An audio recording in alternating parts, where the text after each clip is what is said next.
గత 10 ఏళ్లలో కేంద్రం నుంచి తెలంగాణకు వచ్చిన నిధులెన్ని, బీఆర్ఎస్ పాలనలో జరిగిన అవినీతి ఎంతో ప్రజల ముందు ఉంచాలని సీఎం రేవంత్ కు విజ్ఞప్తి చేశారు బీజేపీ ఎమ్మెల్యే రాజాసింగ్. ప్రధాని మోడీని పెద్దన్నగా సీఎం రేవంత్ పిలవడాన్ని స్వాగతించారాయన. కేంద్రంతో సత్సంబంధాలు కొనసాగిస్తే తెలంగాణ అభివృద్ధికి ఎన్ని నిధులైనా కేటాయించేందుకు ప్రధాని మోడీ సిద్ధంగా ఉన్నారన్నారు రాజాసింగ్.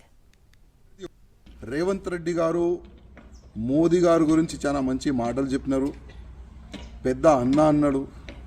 అదేవిధంగా తెలంగాణ డెవలప్మెంట్ గురించి సహకారం కూడా రేవంత్ రెడ్డి గారు ప్రధానమంత్రి మోదీ గారికి ఒక నివేదిక చేసినారు.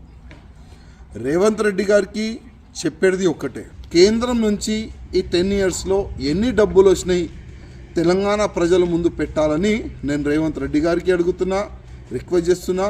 అదేవిధంగా కేంద్రం నుంచి వచ్చిన నిధుల్లో ఎన్ని కరప్షన్ ఈ టీఆర్ఎస్ వాళ్ళు చేసినారు అది కూడా జనాల ముందు పెట్టాలని నేను రిక్వెస్ట్ చేస్తున్నా. అదేవిధంగా కేంద్రం నుంచి మీరు మంచి సంబంధాలు పెట్టుకుంటే మన తెలంగాణకి అభివృద్ధి గురించి ఎన్ని డబ్బులు కావాలి అంత డబ్బులు మోదీ గారు ఇవ్వడానికి రెడీ.